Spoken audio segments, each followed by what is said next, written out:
I first want to say my name's Nancy Wolff. I'm a distinguished professor in the New Brunswick campus. And also, as Becky says, I'm one of the 5 plaintiffs, and I've been actively involved in the negotiation team. I don't want to start without first commenting on the brilliant analysis by Dana and Cindy and the evocative words by Lauren. I just think I want to thank you, all 3 of you, for just the poetry in numbers and words. I'm going to be commenting more generally about my experience of being a part of the negotiation and some of the things that I think are essential to be able to move forward. So just as a kind of the backstory is, for the past 10 months, I have watched what only can be called pay equity sausage making, a mix of good intentions and high expectations combined with the lard of delay tactics, misdirection, and misrepresentation, all of which has left me without an appetite for what has been advanced by the Holloway administration as pay equity for systemically underpaid faculty. Nothing about the methods used to determine the pay equity adjustments can be truthfully labeled as fair or reasonable or meaningful, even if regression analysis was used or $1.2 million was approved to fund these adjustments, or we are members of President Holloway's beloved community. As recent as last week, President Holloway's beloved community was given an outward-facing boost with the notification of new initiatives, grants, and awards released by the Senior Vice President of Equity, all efforts to convince us that we are beloved by the administration. But the inward-facing behavior of the Holloway administration, as I observed during the pay equity negotiations and experienced with the pay equity adjustments, fails to comport with the outward-facing words regarding us as beloved community. The pay equity adjustments are based on a mix of comparators selectively modified by deans post their initial endorsement, so as to trim higher end comparators off and stack the lower end comparators in the calculation of an average.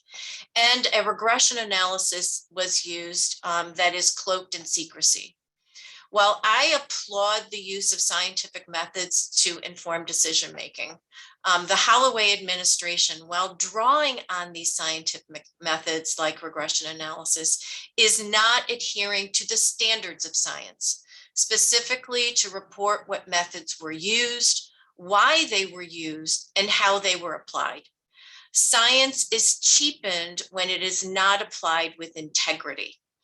And it is for that reason that much of the negotiation that we have been going through was to add the integrity to the process, wanting to be full disclosure about the regression analysis that was used, how it was used, how these adjustments were done, why the comparators were changed,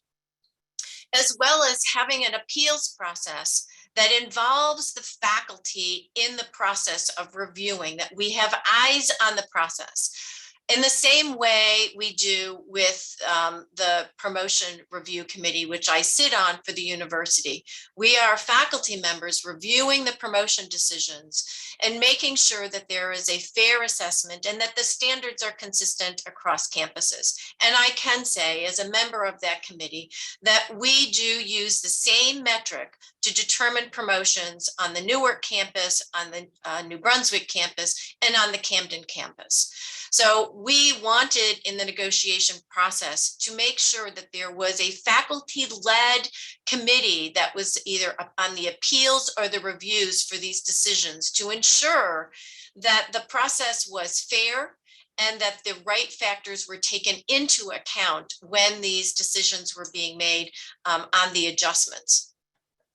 But what has been clear is that within the so-called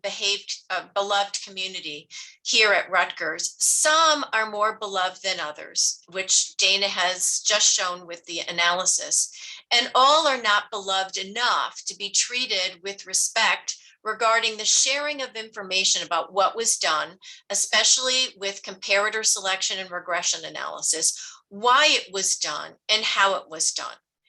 At the core of our frustration is that the Holloway administration believes that Camden faculty and protected classes more generally do not deserve equal pay for substantially similar work, but the Holloway administration is not willing to say that explicitly and be held accountable for their belief of deserved inequity within the beloved community of faculty. And they are hiding this through the selection of comparators that are biased towards the lower end, that are not being represented of non-protected classes, and that they're also using regression analysis that again is cloaked in secrecy, and not using, as Lauren made mention in her talk, about the factors that really determine our relative worth in the beloved community. So I truly hope that we can, through our dissent, help the Holloway administration to find the meaning of beloved and put it into action through conscientious decision making as we move forward to make sure that pay equity really means something here at Rutgers, and it means it equally across the 3 campuses. So thank you very much.